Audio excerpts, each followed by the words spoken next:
Comel juga. Yang kacau pula. Laris kita ni. Diamlah.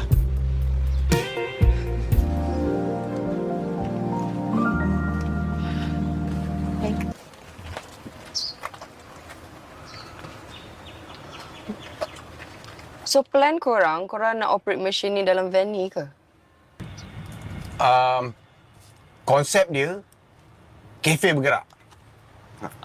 Tapi waktu bancuh tu tak bergerak ah. Okay. One question. Macam mana kita nak lawan food truck lain dengan van ni je?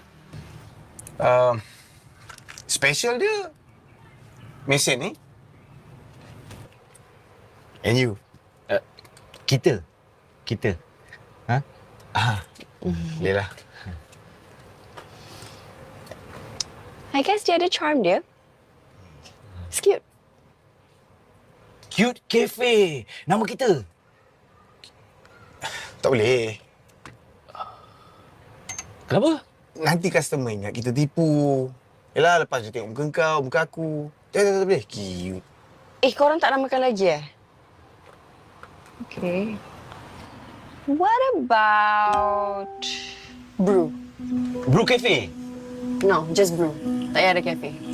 Simple, senang orang ingat. Brew.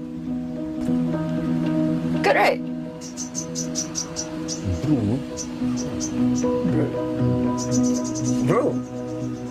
Bro. Boleh lah. Brew.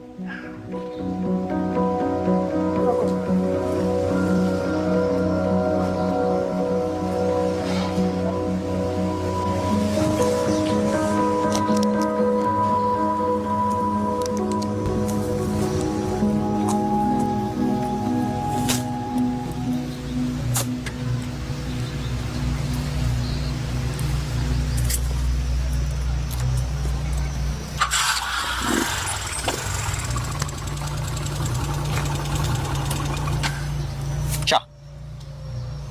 Kau sama? Encik Azmi yang salah.